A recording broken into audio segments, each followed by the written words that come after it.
All right. Hello. Welcome, everybody. Thank you all for being here. Hakel. Yes, this is a Hakel. For those of you who don't yet know, Mrs. Jacobson, it's such an honor for us to have you here. Thank you so much for coming. Mrs. Jacobson, as you will soon find out, is a very charismatic lecturer and educator, together with her late husband. I better be. We have very high expectations. Okay. Together with her late husband, Rebbe Jacobson, of blessed memory, we co-founded the Algaminer Journal. Right. And mother of two very famous rabbis. Three, they're pretty famous as well, yeah. Famous rabbis, Rabbi Tzivia Jacobson, Rabbi Baruch Jacobson, and Baruch Jacobson. And as well as other two illustrious daughters. Amazing. Thank you so much for being here, and thank you everybody for joining.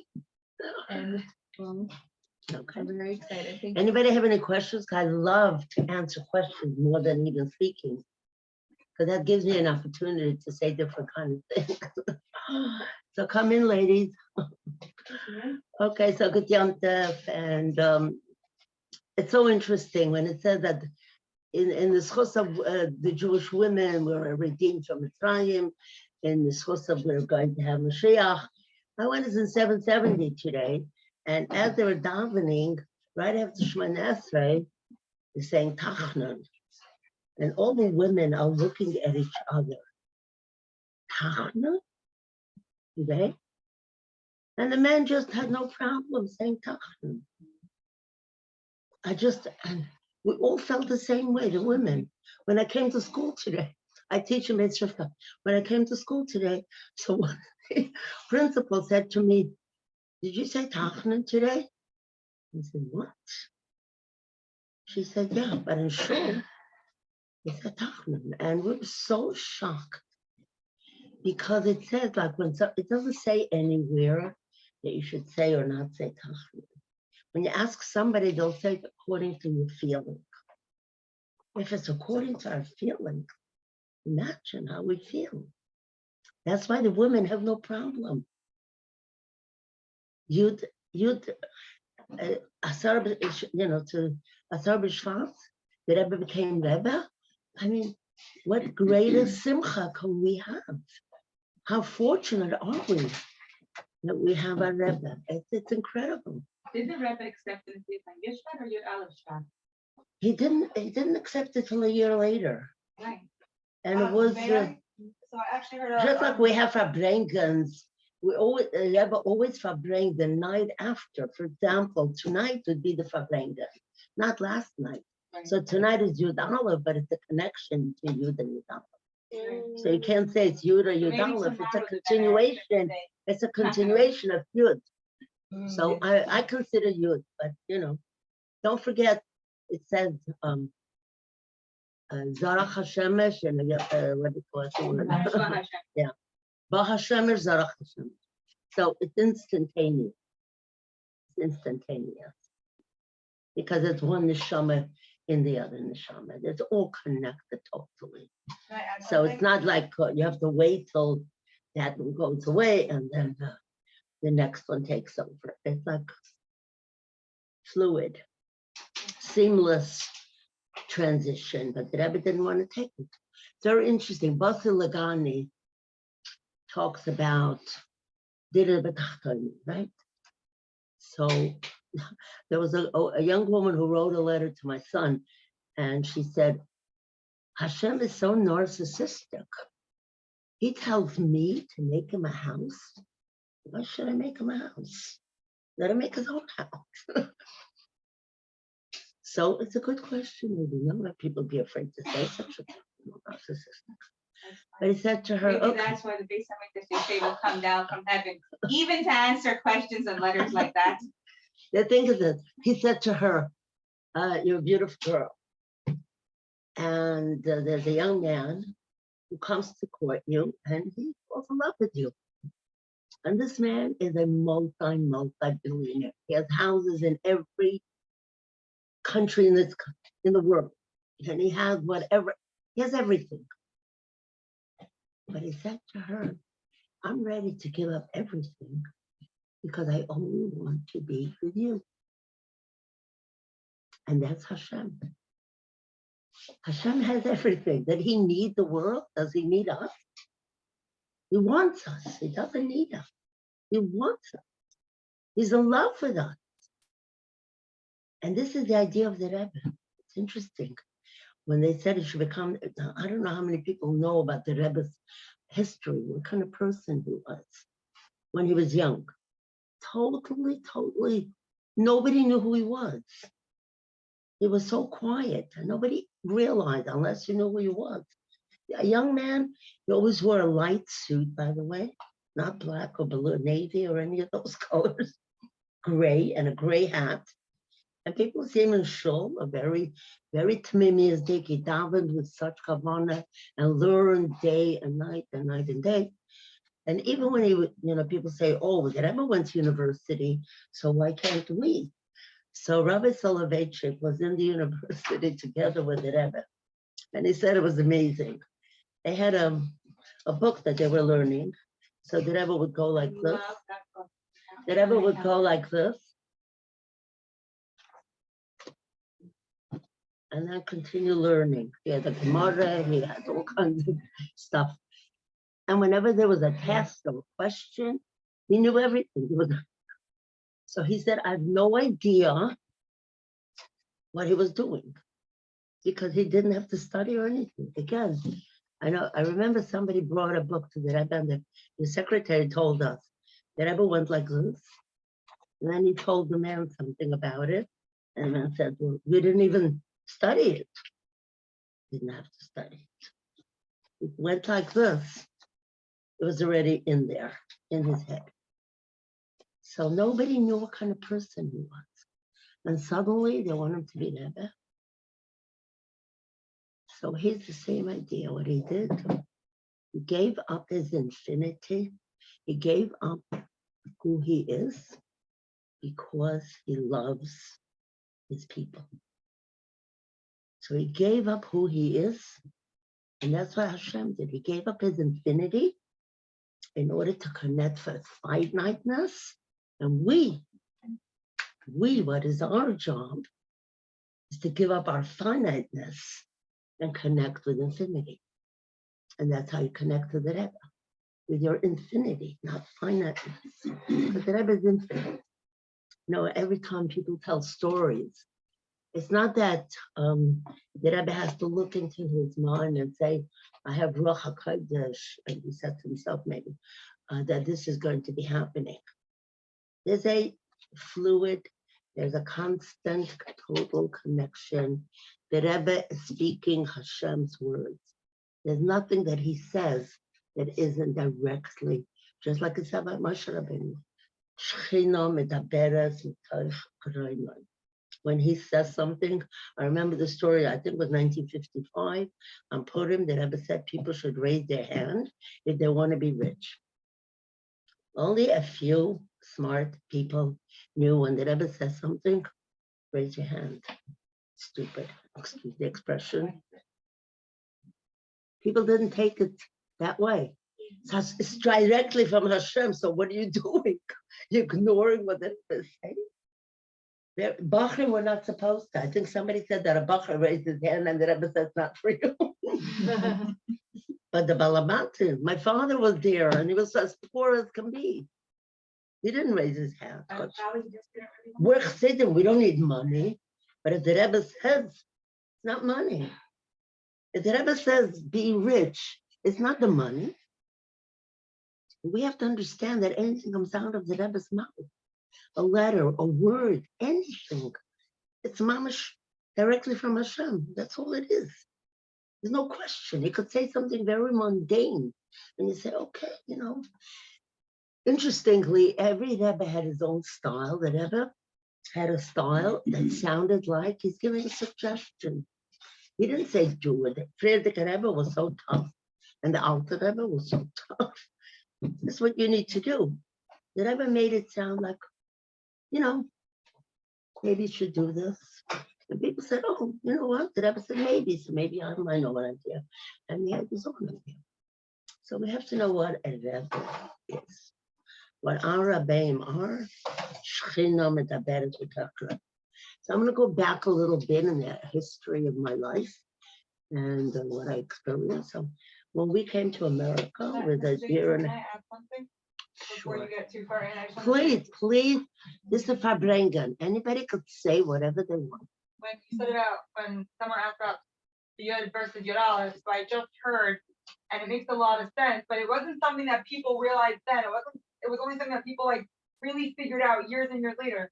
That when the Rebbe was Makabel Messias, he started saying Basil Gani at 10:45 at night on Yud Aleph, which was already Yud Aleph, and Tafshin Yud Aleph. So what's the significance of Yud and Yud Aleph? So Yud is the Esser spirit, it's nature. It represents nature. Yud Aleph is already above that. Yud Aleph is Malchus.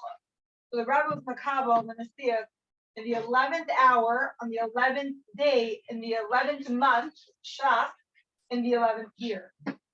Okay. It's something that I Beautiful. thought Thank you was- so much. Yeah. Anybody else to share, please? You know,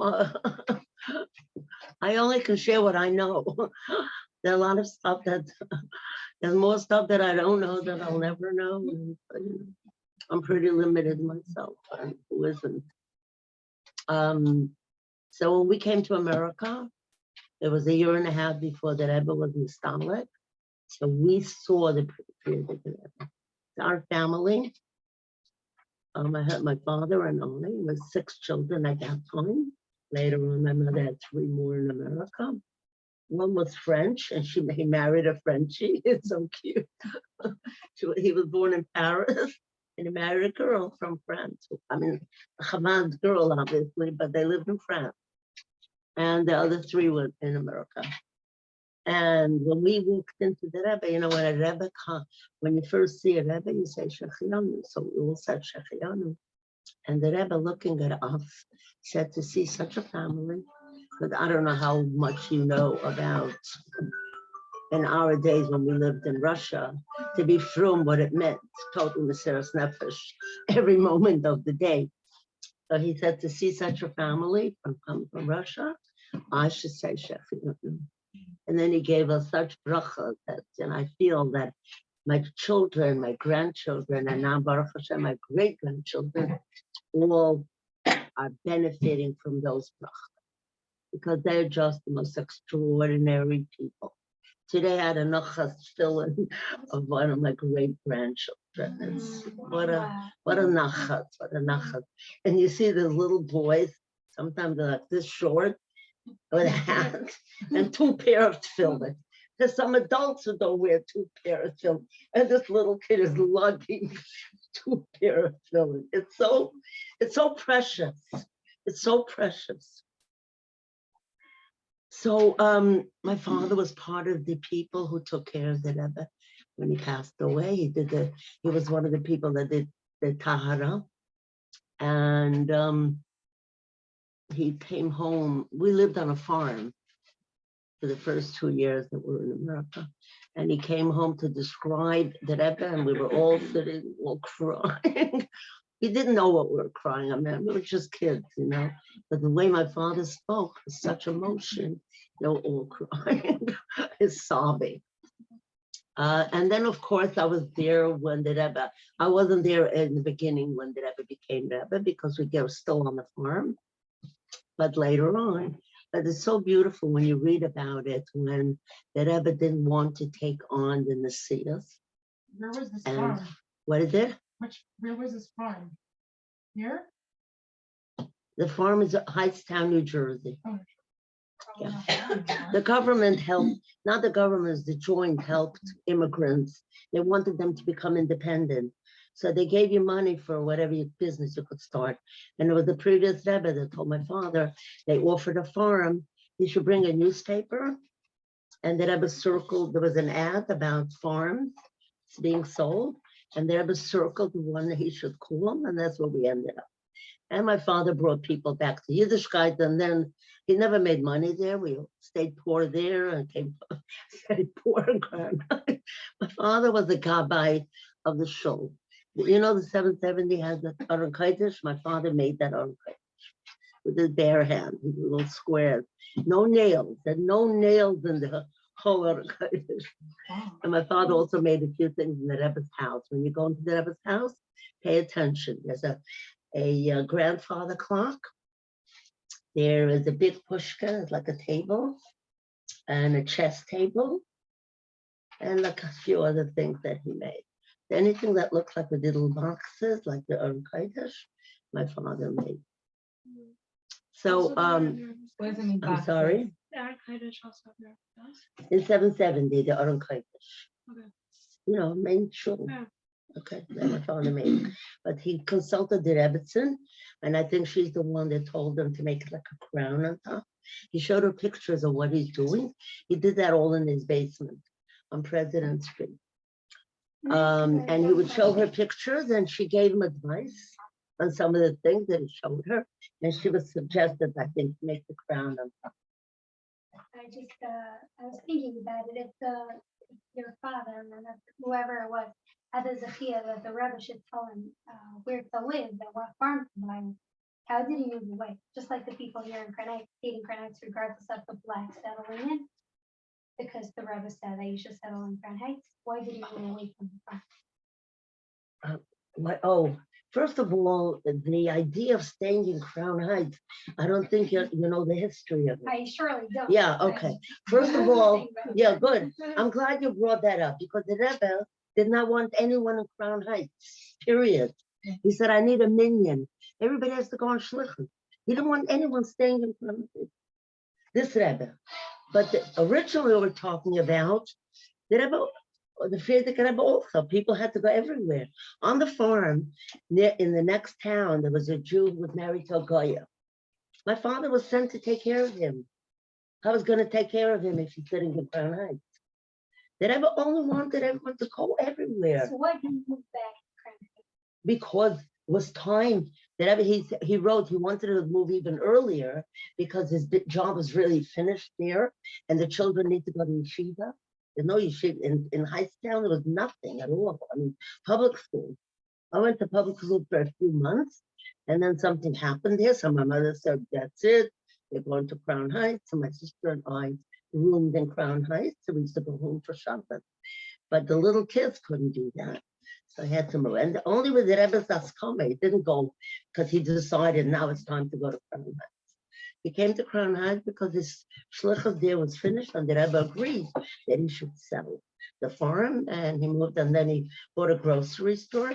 It's so funny that Baruch Atah Adonai Eloheinu Melech Shehakoil B'Yom. You know, Khan's grocery store was Lipsker's grocery store. My father. The only difference is that he never made any money. He was totally not a business person.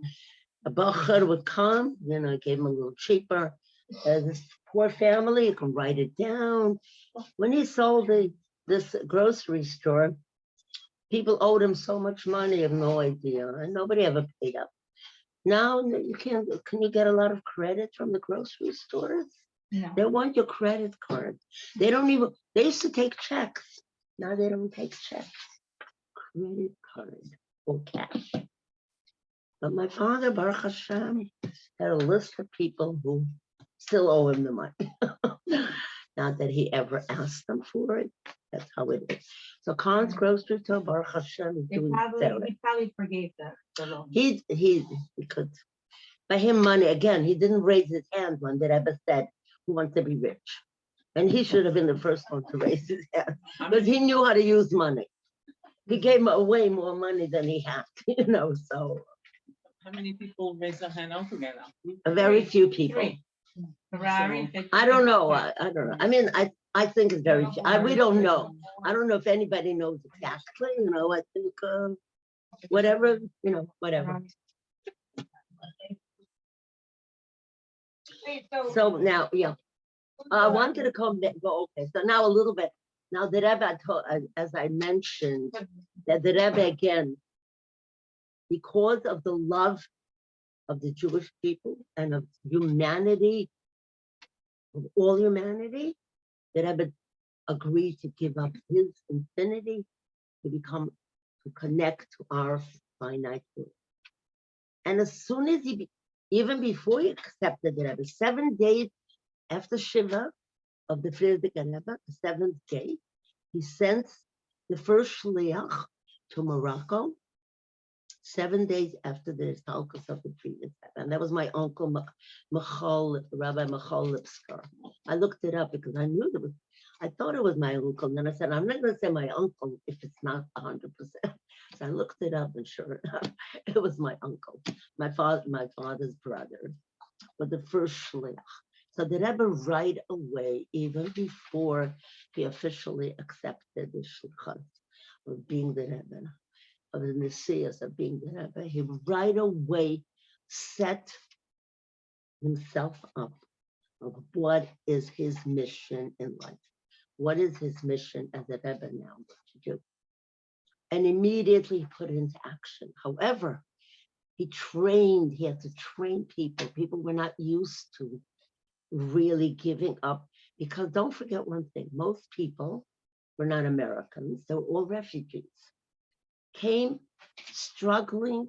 It took 2 years. Now you want to go to Moscow? How many hours does it take to fly? You're in Moscow.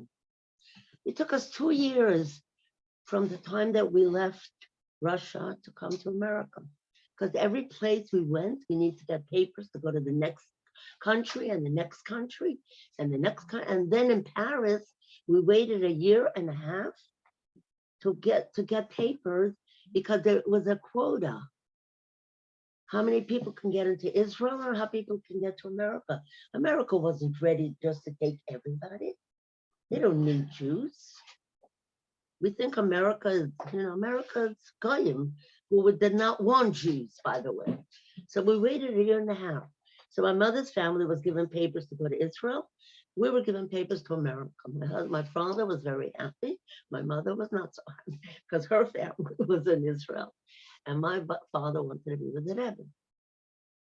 So I want to go back again, one more thing that I have to bring out, which is so beautiful.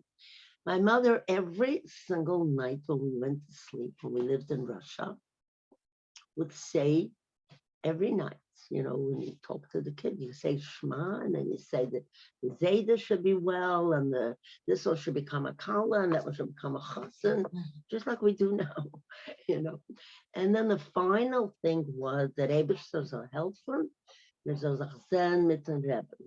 Hashem should help, we should see the Rebbe. Now, we had as much chance to see the Rebbe as we have now to go to Pluto, I think, which is not a planet anymore.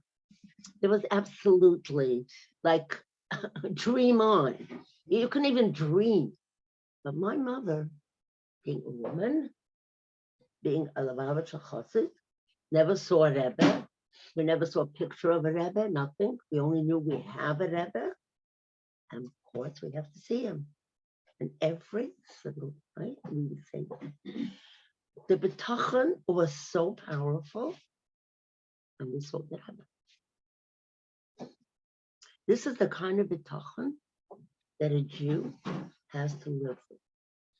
No way to explain it. How are you going to get? How in the world do you think you're going to see the Rebbe? You're telling your children something that maybe you're misleading them. Where in the world? How are you going to get to? Didn't she mean that like Mashiach should come and we should see the Rebbe? Exactly. She didn't say Mashiach, she said the Rebbe. Because synonymous. Mashiach and the Rebbe is one. You don't have to say Mashiach. You can say the Rebbe.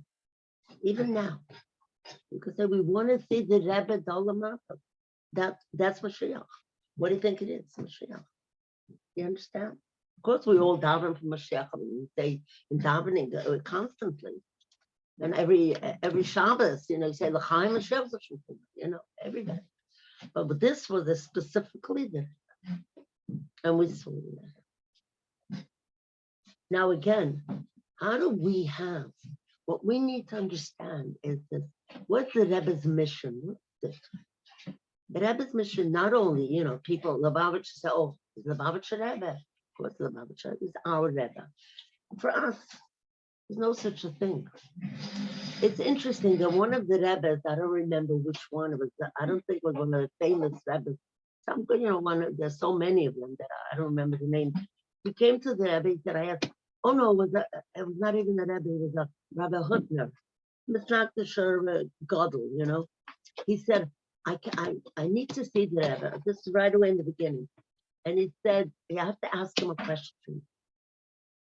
Every letter that the Rebbe wrote before Yom Tov, before Rosh Hashanah, he wrote to all Jews from all over the world. Anoshim, Noshim, Tam.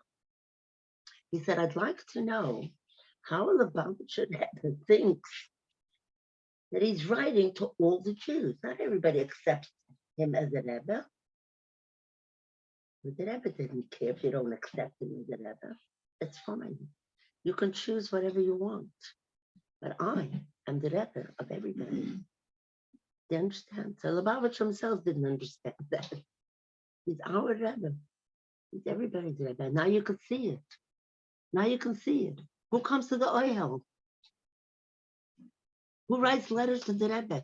On every WhatsApp, there's stories about guys who have nothing to do with Chabad altogether, who were against Chabad, and telling miracle stories about the Rebbe.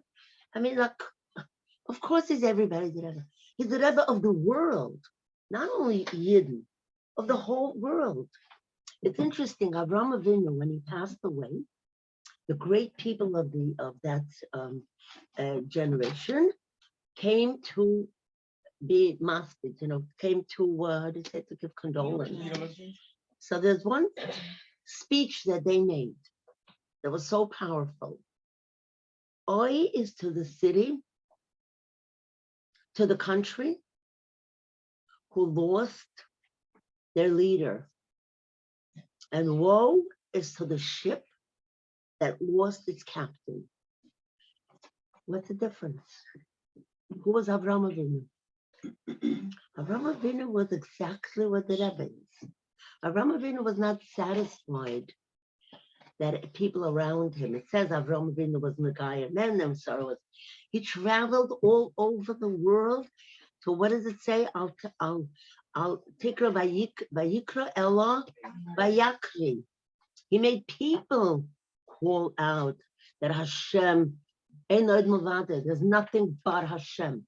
Monotheism, the fact that there's a one God, many people believed even before Avraham Avinu. First of all, Mr. Shalach and Lemach, I mean, all kinds of people. And Shem and Yafeth.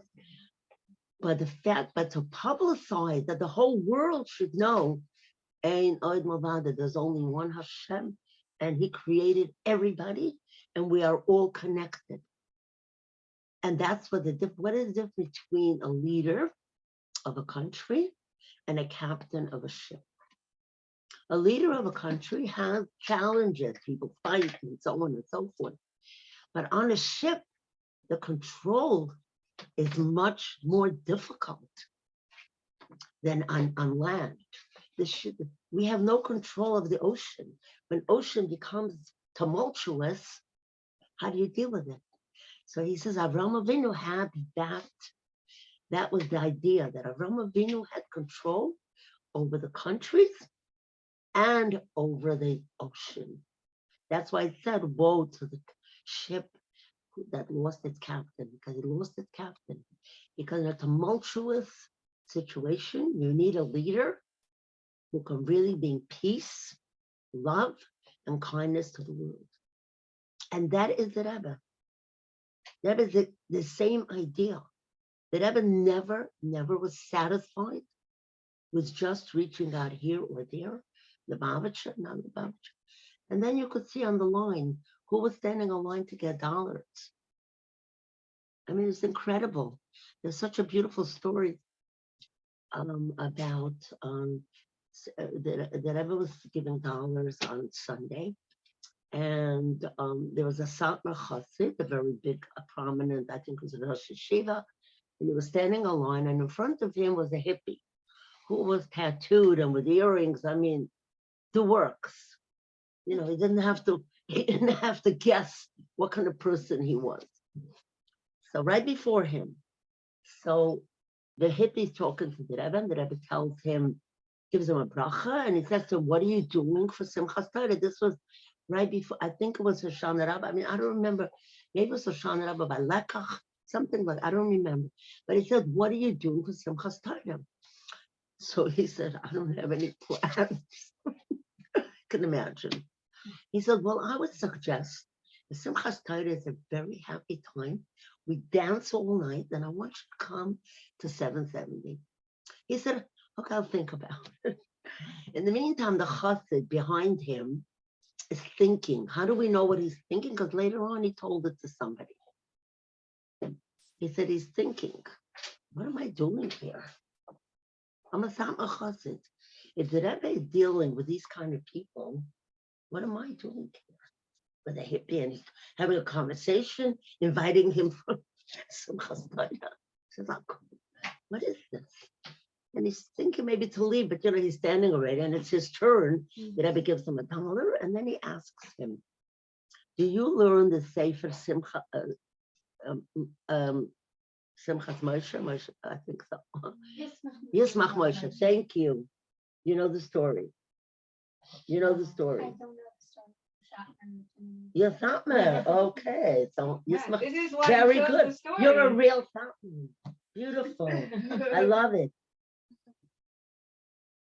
I have a friend who just called me today, and I was in class, and I forgot that I needed to call her back. And she's a Satmar woman. She lives in Montreal, and she said once she got hooked on my son's tapes. She teaches both adult women and in school young girls. She started to teach it to them, but she said, I'm real Satmar people. I don't tell them where I got it.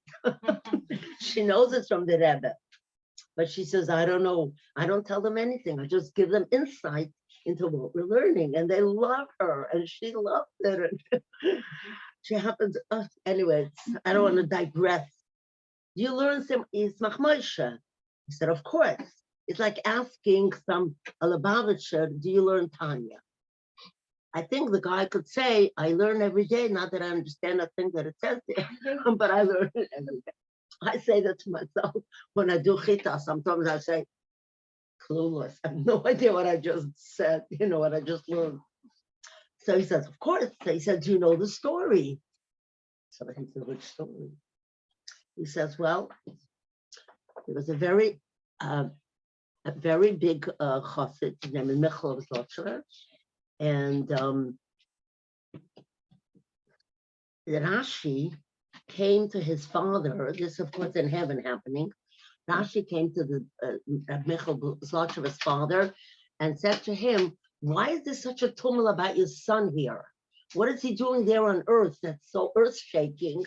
That, no pun intended, that's so earth-shaking that he should be such a tumult in heaven. He says, my son, day and night, learns, hardly eats, hardly sleeps. He said, there are many people like that. My son gives tzedakah beyond, above and beyond. My son helps people. He runs a hospital, whatever he can do. Okay, all that is very good. But there are plenty, but there must be something that he does that not many people do. He said, yes. Heishiv Lev Yehudim to Yiddishkeit. I remember the exact words. He says, he has returned, he returns many people. It says that on the Matzeva, by the way, by the Frierdiker Rebbe. He returns many people to Yiddishkeit. So the Satmar Chassid understood what the Rebbe was telling him. And he said to the Rebbe, I understand what you're telling me. Because this hippie, what was the Rebbe doing? What was the Rebbe doing? Trying to get him, tell him, as hippie, you see a guy with earrings and tattoos, you're going to tell him, come Simchas Torah 770? I'm asking you. Yeah, I would tell her. Try to, you would now. We all would now. Now that the Rebbe did it, we're all doing it. Who doesn't invite somebody? But I tell people also, treat your children like they're that you want to make them balshuk. Because if you have a family that comes to your house and you want to impress them, and you have a beautiful white tablecloth that you just bought for Pesach, but for this guest, we're going to use this. And one of the kids spilled red wine, not white wine, on the tablecloth. What does the mother say? Let me ask. Go ahead, tell me. Your mother, what would she say? Don't worry, it's washable. It's fine. That's why we have it. We love to have white on Pei Shabbos. No problem. But then it turns out to be your own little nachasol. What do you think you do to your nachasol? Do you tell your child, don't worry, I told you not to touch the grape juice. I told you not to pour your own wine. Did you have to do this? Treat your children like you want to be mekad of them. So this Satmas Chesed learned a lesson just from the Rebbe. What did the Rebbe do? Did he say to him, but how did the Rebbe know what he was thinking? I'm asking you, how did the Rebbe know what he was thinking? He didn't tell him, right? The Rebbe sees everything. You understand? Sees everything. Knows everything. Everything, because it's so open, it's clear as day. By the Rebbe, it's clear as day. And how many stories people tell? This woman just told a story, one of the Farbrengen. She said she didn't know she was expecting because it was she didn't even know that she missed her period. I don't know what it was at that. She said she goes for $1 to the Rebbe gives her $1, and then he gives her a second $1. The baby should be healthy and easy and everything. So I didn't even know I was pregnant. She goes home. The Rebbe knows you. He looks at you. He sees your neshama. He sees where you are. He sees what you need. That's another thing. He sees what you need.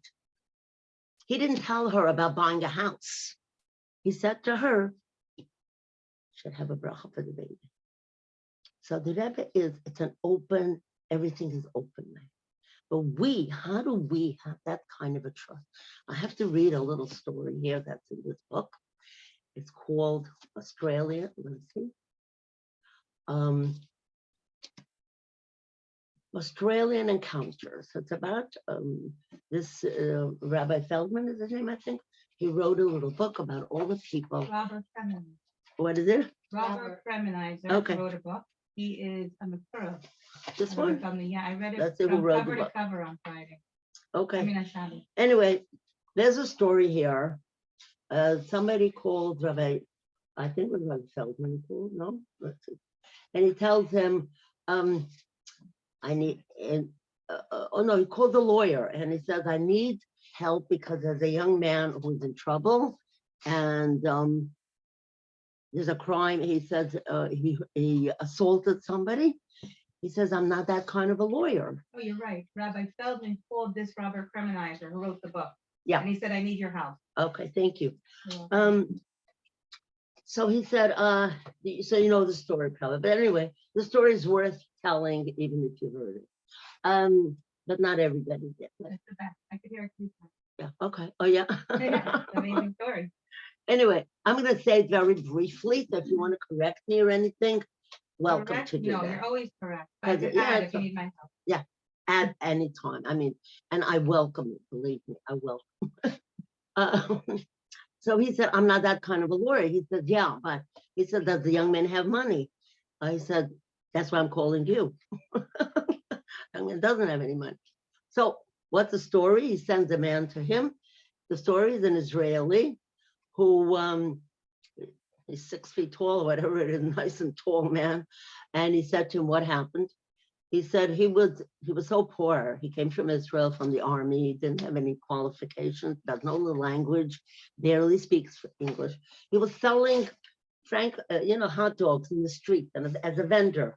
So two goyim approach him and they look, both of them pretty drunk. And one of them says, do you have a license?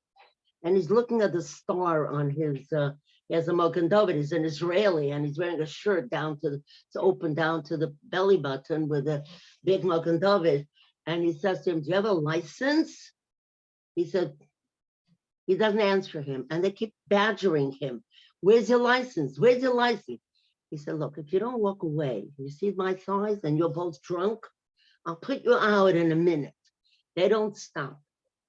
And one of them says, you dirty Jew. That's all he needed. He had a knife, slit his front, So of course it wasn't so deep because it was a shirt he was wearing, he was dressed. So, but assault. And this guy was a policeman, I think, or a past policeman. I don't remember. Yeah, okay, thank you. So of course they take him to court. So this young man, he says, what's your defense? He's telling the lawyer all this story. What's your defense? He says, I wasn't gonna let him get away with it. Dirty Jew? What's his business if I have a license, doesn't have a license? He's not, and I threatened, and I warned him, I'm bigger than you, and I could put you away in a minute. He didn't listen, just kept attacking, and that's what I did. It's not a defense. Did he touch you? No. Okay. What can I do? He takes it on, but he has no idea what he's going to do. And then he asked Rabbi Feldman, can I have a bracha from the Rebbe for this case? So he said, no problem. He opened up, there was a letter. I don't remember, I don't think the letter had anything to do with anything, but there was a bracha. And the bracha was tzlachan, asker al hatzion, and No, fine. it was while the Rebbe was still alive. Um, This one was while the Rebbe was still alive. It was amazing. So oh, he went to New York, I think. this robber criminalizer couldn't do it on his own. He realized that he needs someone's help. So he called up one of his friends who he knew had a lot of connections. And he said to him, can you take this case? He's like, are you kidding? That's like an insult for me. Why don't you get me a real case? And then we'll talk about it. He said, listen, I need your help. And I promise you, if you take this case, then I'll send you something really big. Okay. So I don't think it says here, but okay, go ahead. I only read it over there. Yeah, okay. I think that's another story. Okay, No, so this guy, so then he says to the guy, he says, by the way, our biggest problem is the client. He doesn't feel like he's guilty. Has no remorse. He admits everything. And then he says, just ask, the guy himself said to him, I want a Rebbe's bracha. Can you get me a Rebbe's bracha? So he sent a fax from his office, and the Rebbe answered. The secretary answered, asker al hatzion. So he says, oh, so I have the Rebbe's bracha. I'm okay. So the man said to him, like Robert Kremniger said to him, you're far from okay. So he says to him, are you a rabbi or are you a lawyer? So he said to him, I'm a lawyer. He says, and you don't know better than the Rebbe. I'm okay. So then they went down to court, and this guy, the big lawyer, goes in there, and the other side isn't there. Now you could take over. the other two guys are supposed to be there. So the judge is there, everybody's there, but these two guys are not here. And he's waiting and waiting. The judge let them have a little time. And then finally he said, we're not waiting anymore. The case is dismissed. But even at the beginning, as soon as he walked into the court, he kept saying to the lawyer keeps looking at him, what are we going to do? But he said, I have a bracha. He kept saying, I have a bracha. I have a bracha from the Rebbe. That's what he keeps saying. I have a bracha from the Rebbe. Finally, what happens, as soon as he dismisses the case, the two guys running in, one of them was stuck with a car and one of them was stuck on a train or something like that. And the case was dismissed. So he looks at the lawyer and he said, told you I have a bracha from the Rebbe? And the lawyer was like, this is called trust. This is what my point, the whole story didn't have to be so long. The idea is that when the Rebbe gives you a bracha, you don't say, like many girls, I don't know how many, some girls need shidduchim, and you're writing a letter to the Rebbe, and you're saying, well, what could I lose? Or you go to the Ohel, and you write a yapan and say, what can I lose? If that's how your attitude, then you're not really writing a letter to the Rebbe. You're just saying, okay, please help me. Trust means that when you write to the Rebbe, whether it's in your Ikros Kodesh, whether it's on the Ohel, with the Rebbe in person, whatever it is, you say, I did what I have to. I asked the Rebbe for bracha, and I know that whatever needs to be done will be done. Now, whether the beautiful story about Rabbi Metzger, I don't know how many people know, but this is a chassid that's like a gem of a person. Now, he was an older bacher. He was not a Lubavitcher. He was from Yeshiva University. And and he needed to get married. So he's standing on line for dollars, and there are a lot of people, and he's embarrassed to say that. I'm like, I want to have a bracha for shidduch. So he says, I want a bracha for kriyas yamsuf. You know what that is? Because it says that that a shidduch is as difficult as kriyas yamsuf, but it says ki kriyas yamsuf. So the Rebbe corrects him, and he said ki kriyas. The Rebbe understood right away what he wanted. He says ki kriyas yamsuf. Rabbi Meski gets the dollar and he walks away, and he really did not realize what the Rebbe said. He's okay. He corrected him. He didn't realize that the Rebbe knew exactly what he's talking about. And he gave him a bracha. And a few months later, he married this wonderful, wonderful, wonderful, beautiful wife that he has. She's the daughter of Rabbi Hirschberg, who was the Rebbe in Mexico City, or in Mexico. I don't remember where it was. So the Rebbe is incredible. You say ki kriyas yamsuf. Kriyas, I'm asking a bracha for kriyas yamsuf. And then who? Oh, I know. I can't stand the fact. I can't stand him. I used to meet him in the street, and he's such a darling person. And he knows my family very well. He said, Mr. Jacobson, your children, your children, your children. Like that's all he said. Oh, your children, your children. Every time they did something, he said, oh, your children. So I have a special love for Rebbe and Rebbetzin. I don't know his name. Oh, man. Sharafor Shlema, take up Miyad Mamash. And another thing, I wanted to really start off with tzedakah, especially for Henya, Rivka Baz, Brachat Baraleya, say Tehillim. I mean, how many people are saying Tehillim? It has to happen. The miracle has to happen. She has to go home to her husband and children. I think I have a limited time. Am I right? I don't have the time. Could you tell me the time? No. 9:10. Hmm? 9:10. I think it says from 8 to 9. No, they told us that we could just bring all night with you. Oh, okay. No, I have my brother's yertzeit this tomorrow. It's so funny. He's one of the first that was, if not the first, I don't remember. That was who was named after the Tzivia Jacobson, that Frierdiker Rebbe, and he passed away. And he was such a chassid. What a chassid he was. Whoever knew him, he was also a malach. He was not an ordinary human being. So he passed away in Yud Aleph. It shouldn't be the same yertzeit. It's interesting. He passed away in Yud Aleph. And whoever knows him, I mean, this was not an ordinary person. Even in our family, he was everybody's favorite, and nobody was jealous. My mother and my father, I mean, he was that kind of a person that you knew that he's just above and beyond anybody else. And he was killed also in a very strange way. There was a wedding happening that had a lot of machlokes. People were coming to the wedding, not coming, all kinds of. He didn't want anyone to think that he's on anybody's side. So he decides going to the wedding. The weather was horrible.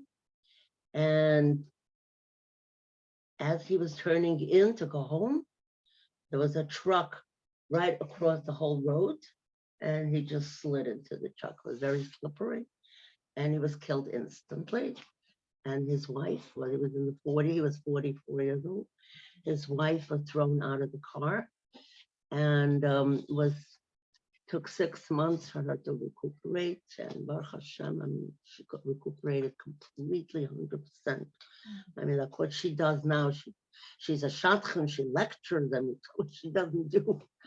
And she was a shy, little girl, Everything was Fitzi, my brother, it's a Fitzchak, they called him Fitzi. Fitzi. My son wrote an article about him when he passed away.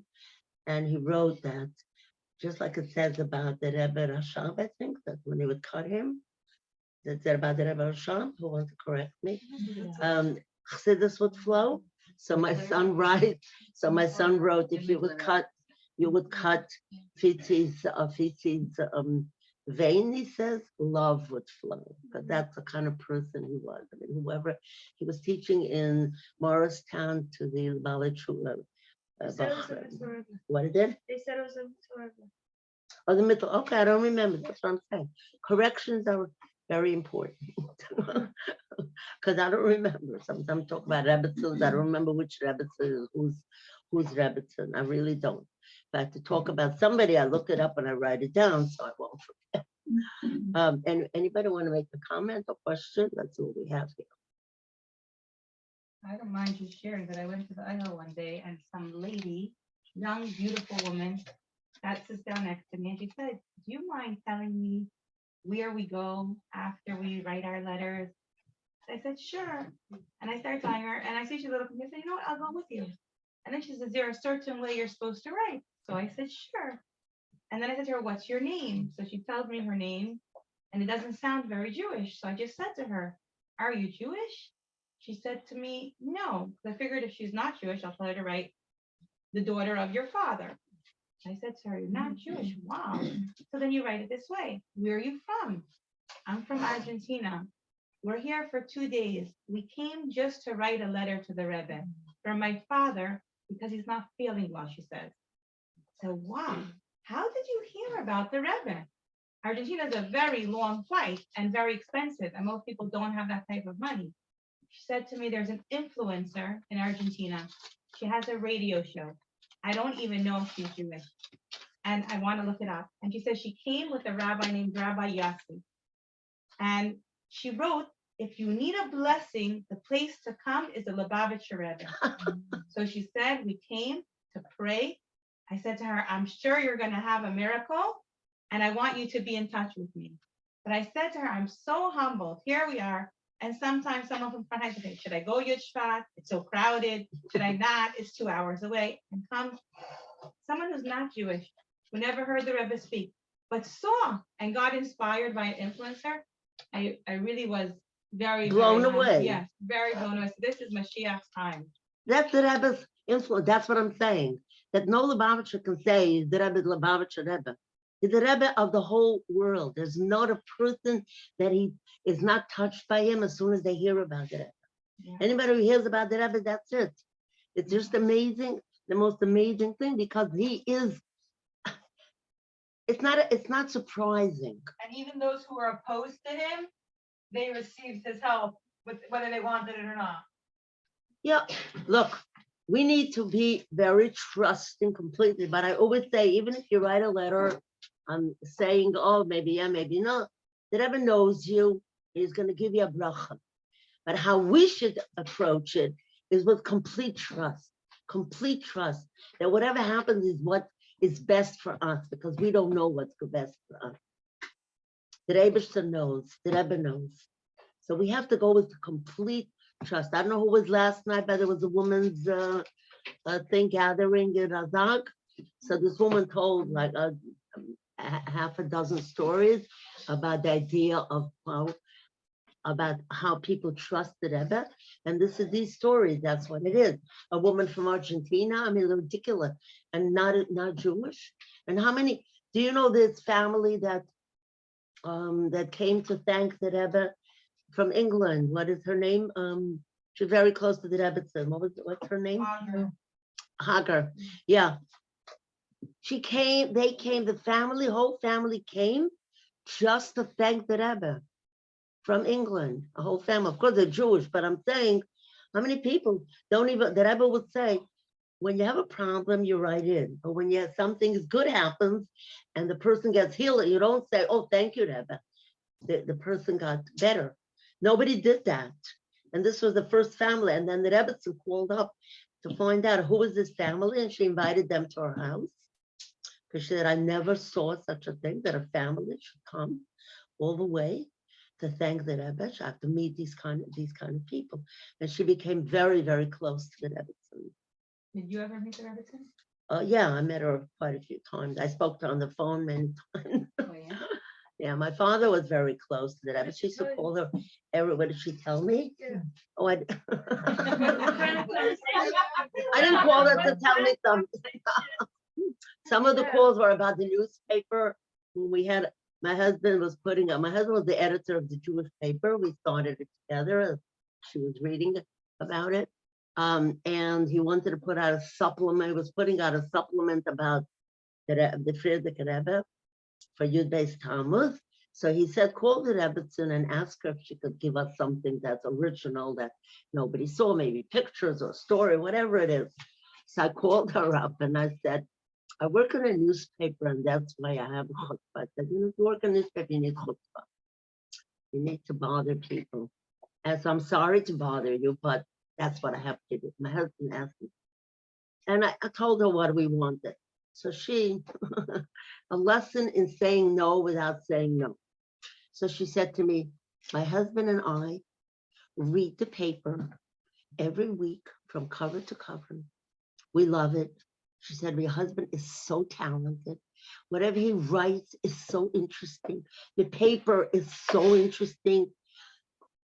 I'm sure it's going to be great. I said, yeah, but I'm sure he's going to do a great job. And she kept complimenting, and I kept saying, yeah, but. But we had a beautiful conversation. That's the Rebbetzin. So regal, so sensitive, and so very determined that when she says no, she doesn't have to say no. It was just beautiful. It was beautiful to talk to her. First of all, my Yiddish, I love Yiddish, my first language. And the Rebbetzin speaks Yiddish, like, I can't describe this. You know how when you hear the most eloquent person speaking a language?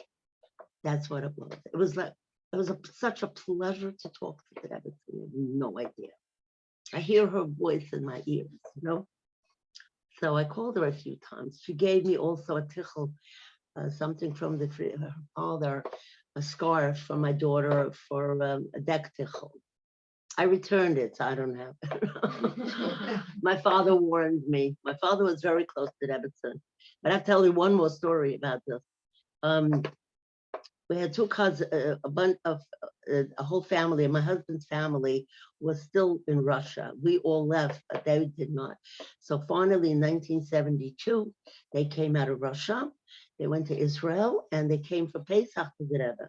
So some of them stayed in our house. So I had two cousins, my husband's cousins, who wanted to see the Rebbetzin. So I called up my father and I said, can you give me the Rebbetz's telephone number?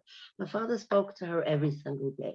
He would call her in the morning, how she is, and sometimes they had something to talk about, and sometimes just, you know, regular conversation of just pleasantries.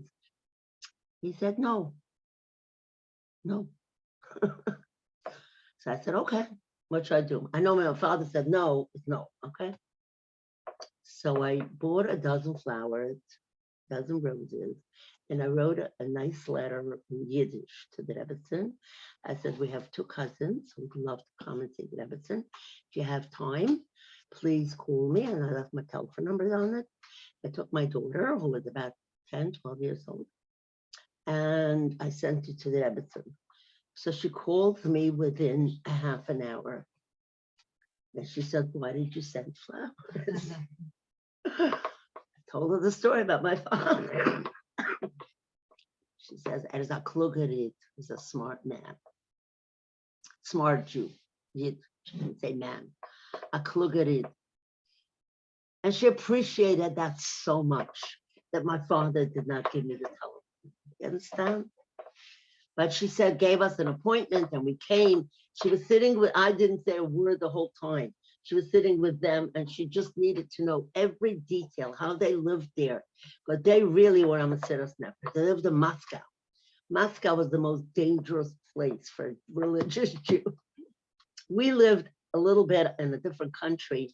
Now it's a separate country. Then it was all Russia. It was Georgia, Georgia. So there it was not as dangerous as Moscow or Leningrad, the main city. And they lived in Moscow.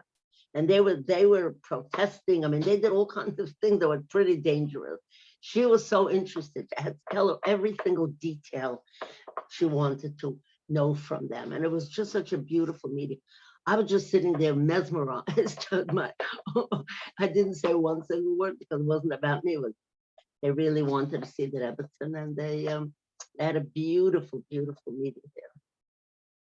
So that was nice. So Okay. you got in with the flowers? What I did? When you bought the flowers, you were able to get into Tzivia Jacobson? It worked or no? You said you bought flowers.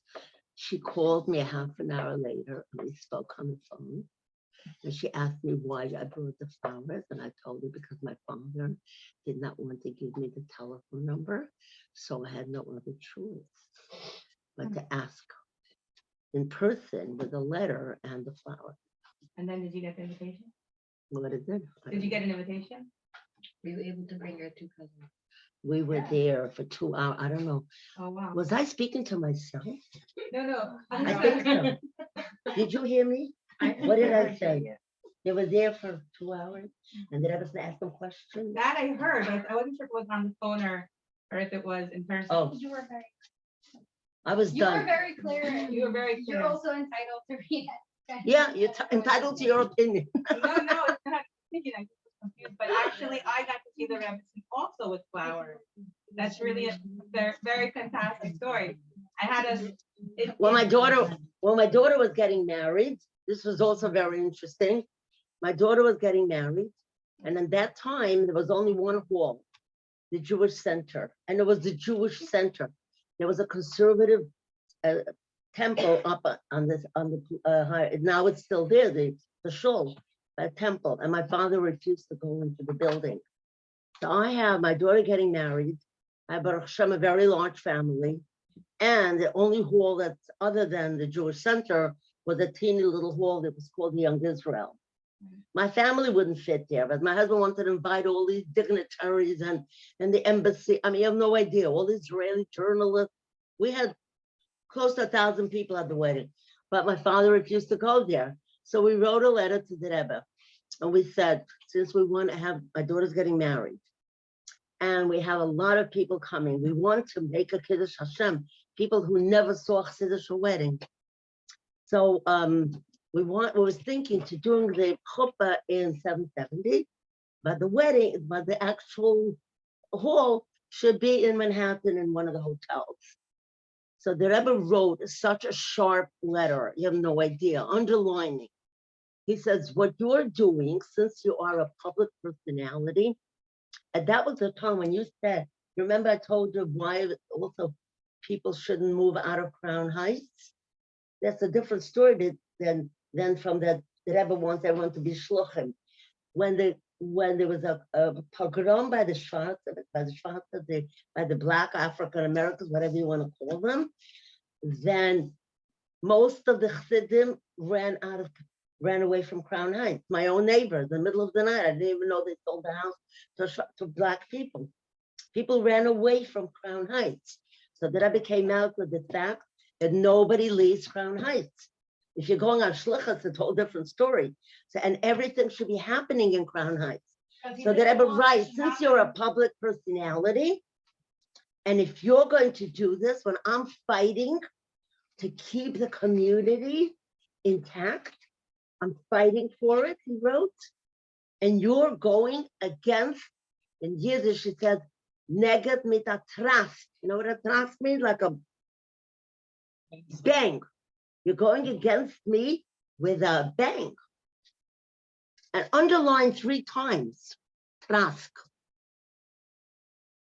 And then he writes, then he calms down, so to speak. And he writes, I'm sure you're going to get a pisron type. The word pisron comes from Chumash. It says that Yosef HaTzadik, when he interpreted the dreams, he said, I have a pisron, So he says, you're going to have a pisron type. And brachas, it's going to be the mazel shon, binyan adayat, the whole. So now, what do we do, right? So my husband, being a journalist, he used to go to Washington, D.C. pretty often because they have press conferences with presidents and so on.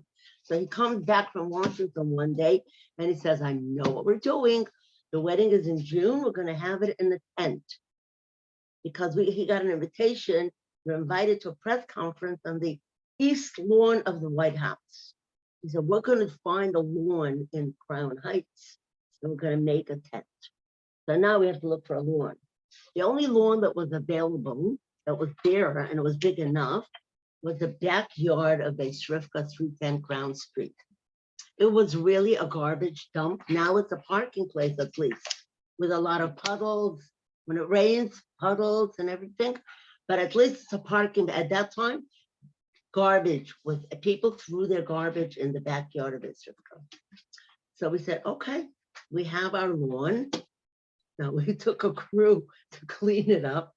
I started to call in tent places, chairs, tables, floors, electricity. You know what you have to do in a tent? Anything that's in a hall that we take for granted, you have to import. Okay, we did all that. And then my mazel, the first day that the tent is up, there's a public school right next door. So the Shvat kids slid down the tent and they broke one of the sticks. I called them and they came to replace it, but we had to hire a guard. So we got ourselves a guard. I didn't know he was 95 years old, but at least he had a gun. So when you have a gun, he could be 100 years old. He's sitting there and nobody came to the tent. So then I had to arrange how it's going to look and everything. So I went to the florist and I told him that we have a wedding in a tent and I want the tent to look like a garden. As my husband said, you know, the backyard, the lawn has to look like nice. Anyway, he prepared a beautiful basket with really nice combination of spring flowers. And everybody approved it.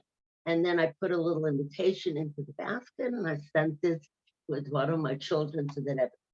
So again, she calls me, why did you send me the flowers? I said to her, I sent you also an invitation. So I was hoping that you would come to the wedding, but I wasn't so sure that you would.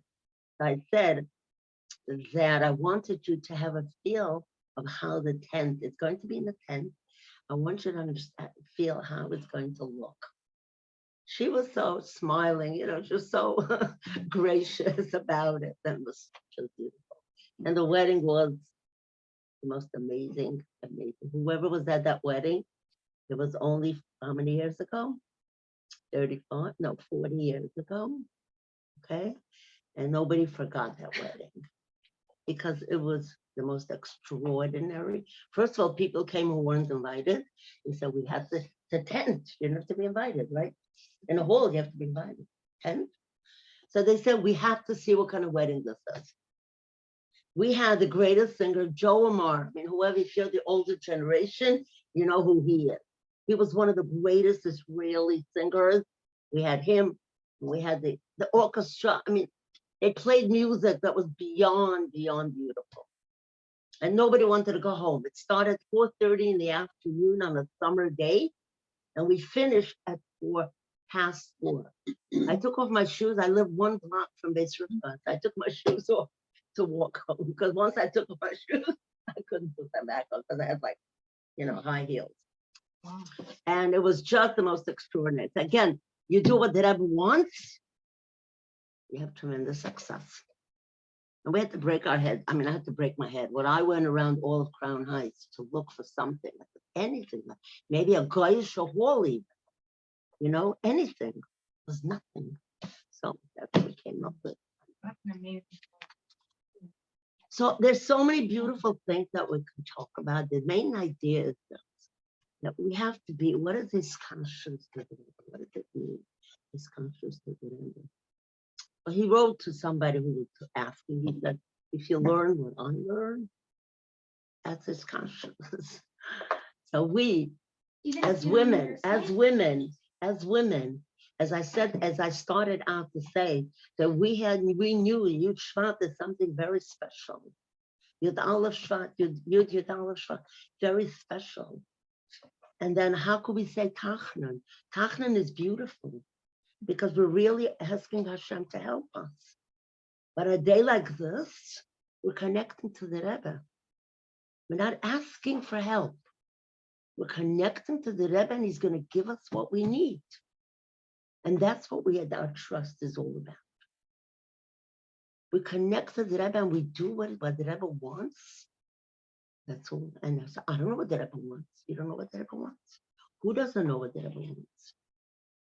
We all know. We want to not know so much because, kind of, but we know what the Rebbe wants. Love, kindness, togetherness, oneness. The whole idea of being the Rebbe of the whole world is the oneness, because the whole world is one. And that is the Rebbe's goal from the moment that he took on. And he worked progressively, steadily in that direction from all kinds of ways.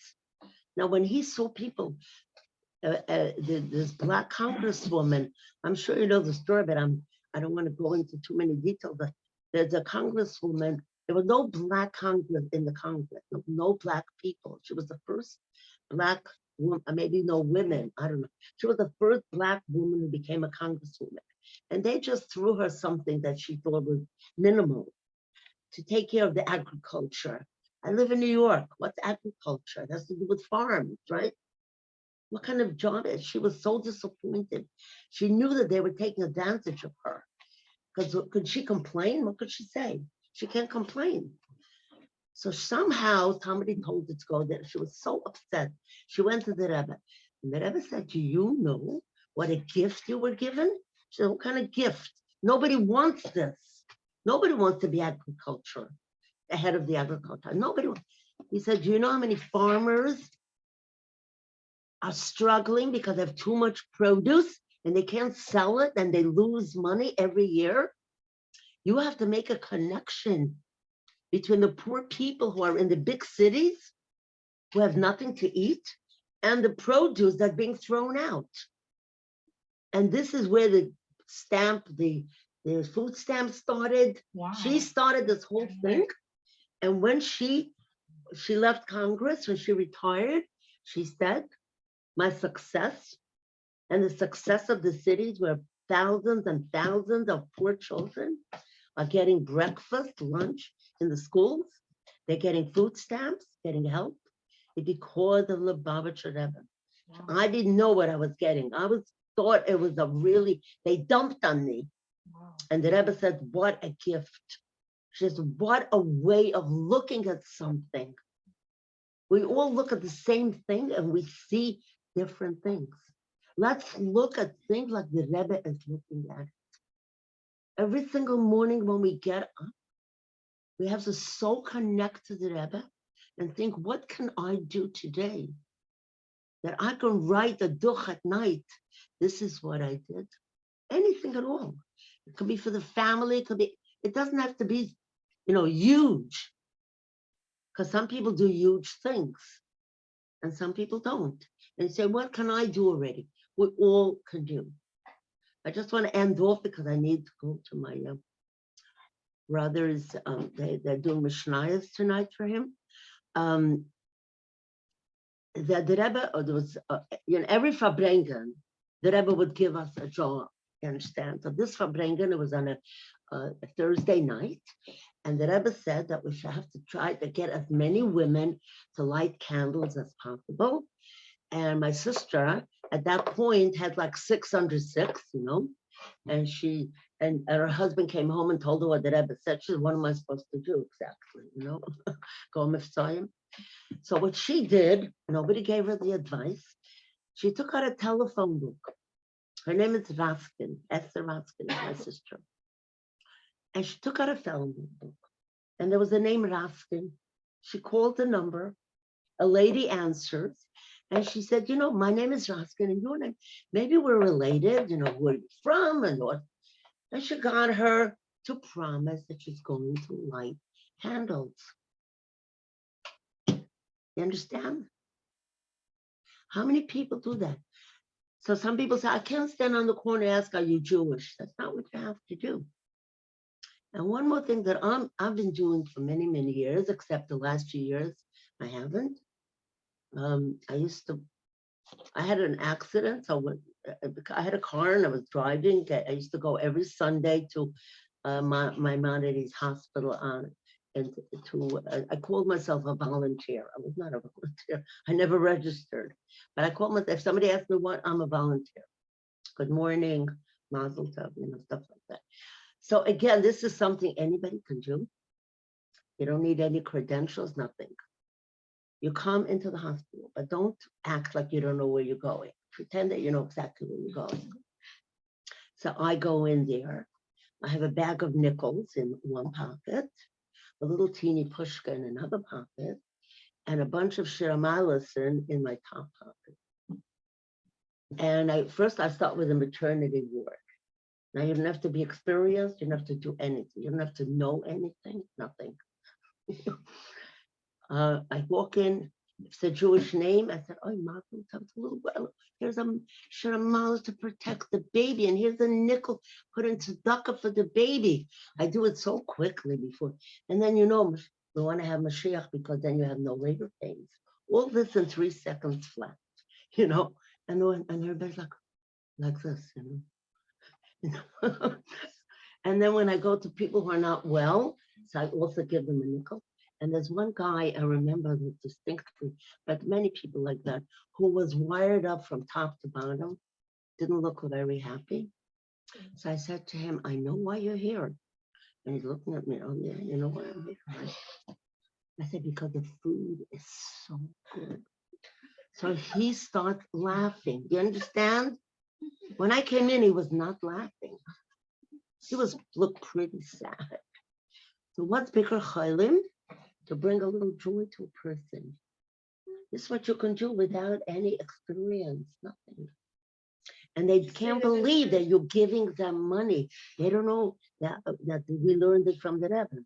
The Rebbe, I don't give dollars, I give nickels, okay? So did the Rebbe. The Rebbe gave nickels at one point. Yeah, I know. But mainly everybody's getting dollars, dollars, and dollars. Yeah, I know he gave nickels and dime that at a rally he would give dime.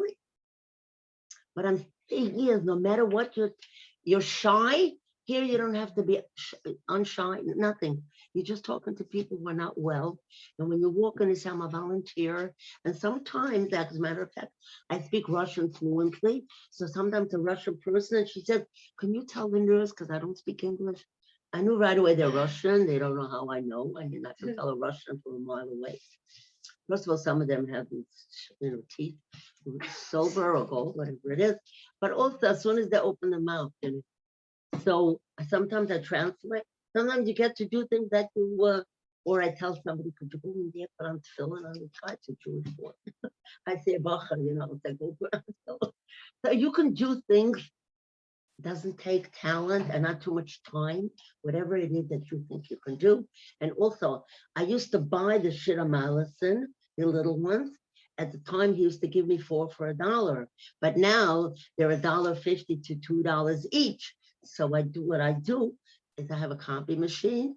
I make hundreds of copies. I cut them up, and I'm getting a paper. Okay.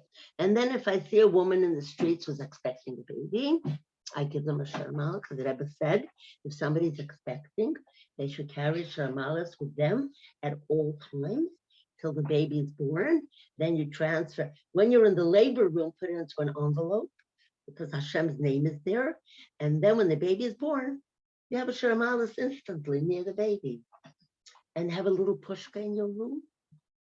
Now I walk on also into labor, into people who are having labor, who are in labor. I'm not supposed to do that. Only the mother can go, or sister, or whatever. But I just walk in, and if they throw me out, that's not what happens. So I came over to a room, and I see the curtain is drawn, and I see a pair of shoes. They don't look like Jewish shoes. Somebody said, what do you mean Jewish shoes? Like Bachrim, Chassidish guys don't wear that kind. It was brown, polished shoes, like really nice brown shoes. I wonder what it is. What kind of whose person? Whose is it? I peek in like this. Happens to be my nephew, my grandnephew. He's a doctor. He lives in where did he live in Nevada? I don't remember where he lives. He moved. But so I gave her shit on my list. I made her give tzedakah right away. And then she called me later. She said, like when you left, I was just like going. It went. And people stop me in the street sometimes. They tell me, remember you gave me a shiramalas when I was pregnant? You have no idea. how easily. The Rebbe says you have it and you give it to them. Sometimes you don't even know what you accomplish. You don't know, and it's fine. You don't have to know. You did yours, As long as you do yours, you don't have to know anything that happened. But sometimes it comes back to you. Just amazing. My son lives in Muncie. He moved there 8 years ago. The first time I came for Shabbos, there's a woman came running at me, and I recognized her 25 years ago. I gave classes, one in Manhattan and one in Brooklyn for many years. And she was one of my students. And she's wearing a shaitel.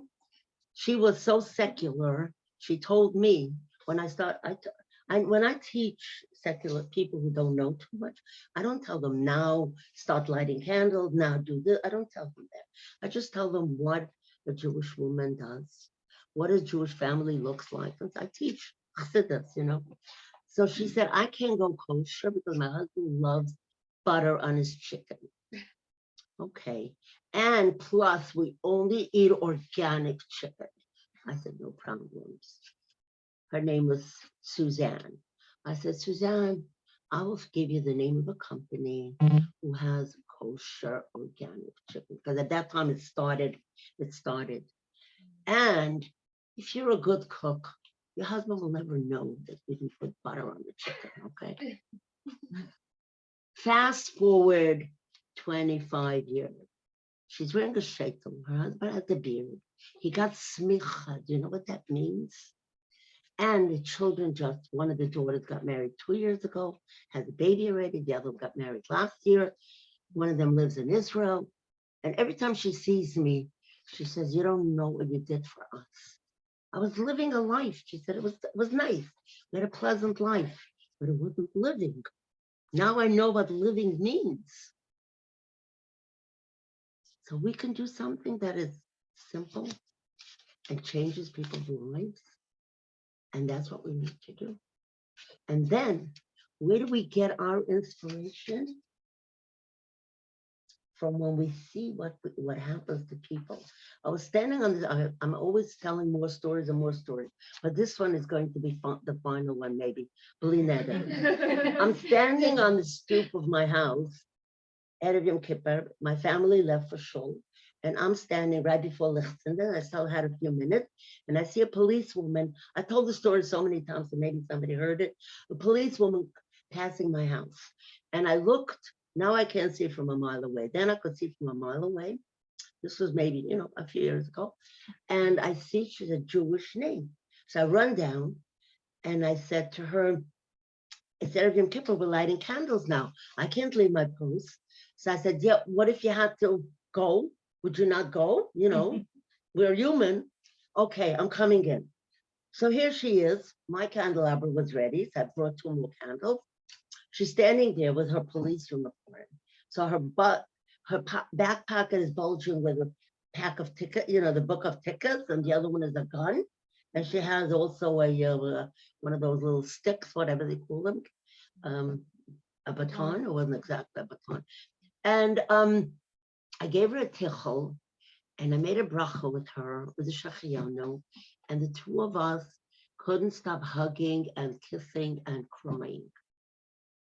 I never lit candles with so much feeling as that for Erev Yom Kippur. Because when you inspire somebody, your heart opens up unbelievably. Your heart becomes on fire. And I've never seen her again. I'm always hoping that I see some policewoman. I don't see any Jewish policewomen. I'm right around the corner of the police station. So I'm always looking at their tags, but so far no Jew. So ladies and You never saw her again? what is it? You never saw her again? No, I never saw her again. And Erev Yom Kippur, I would have, if it was an ordinary day, I would have written her name or something. Right. Erev Yom Kippur, I was rushing also. When she finished, I wanted to light candles already, and I only lit with her because she had to leave. And then I had to light the candles. By me, I stand there half an hour, for mentioning every child, grandchild, and great grandchild, and plus this one needs a shidduch, and this one needs this, and everybody who needs. So I just stand there for half an hour by my lichtenberg. So really, good Yom Tov. We should immediately see the Rebbe, Melech HaMashiach, totally in Revelation, take us out of Gullus and joy and happiness. In the meantime, every moment has to be filled with gratitude. Maybe because I'm an old lady. By me, when I go to school, I say, thank you, Hashem, that I was able to get up in the morning, get dressed myself, and go to school. When I come home, I say, thank you, Hashem, that I came home. And every time when I came here tonight, I speak to the Rebbe before I come. To me, gratitude is 24/7. Now, when you're young, you expect to be healthy, but when you're older, you become, what could be happening. And some days I had an accident, I couldn't move, and I say, now I can move. I can't believe it. I had to put a chair in the bathtub to take a shower because I couldn't walk into it, so I sat down and then I swung my feet inside. I made up my own contraption. And now I say, I'm walking in and out. What a miracle. But it is a miracle. Every single day is a miracle all the time. All the time. Let's not wait till you're old to appreciate it. Of course, Mashiach will be here before you get to be even a day older. But every single moment is a miracle. And when I go home now, I'm not going home, I'm going to my sister-in-law. I said, thank you, Hashem, for bringing me here. And I made it down the steps, right? Every time I go up and down the steps, I say, thank you, Hashem. Because sometimes I couldn't walk up. When I had an accident, you know how I climbed up on my steps, so my tush went like this. One step to another to get into my house. And now I say, wow, I actually can up and down. What a miracle. Now, who thinks that way, right? But when something happens, then you appreciate it. You know what I mean? Like somebody asked the Rebbe, "Wie fühlt sich?" Now, how many girls know Yiddish? Wie fühlt sich? If you translate into English, it says, how do you feel yourself? But in English, you don't say that. How do you feel? But in Yiddish, wie fühlt sich? How do you feel yourself? So the Rebbe says, if you feel yourself, it means there's a problem. Because if you feel your head, it means you have a headache. If you feel your finger, it means you have a little boo-boo. Otherwise, we don't feel anything. So when I can walk in and out, I say, wow, I'm not feeling anything. What a miracle. So anyway, we need the ultimate miracle of the Rebbe Melech HaMashiach totally now, immediately. Amen. Okay, go ahead. I don't mind. Can I stand over there, please? Guys,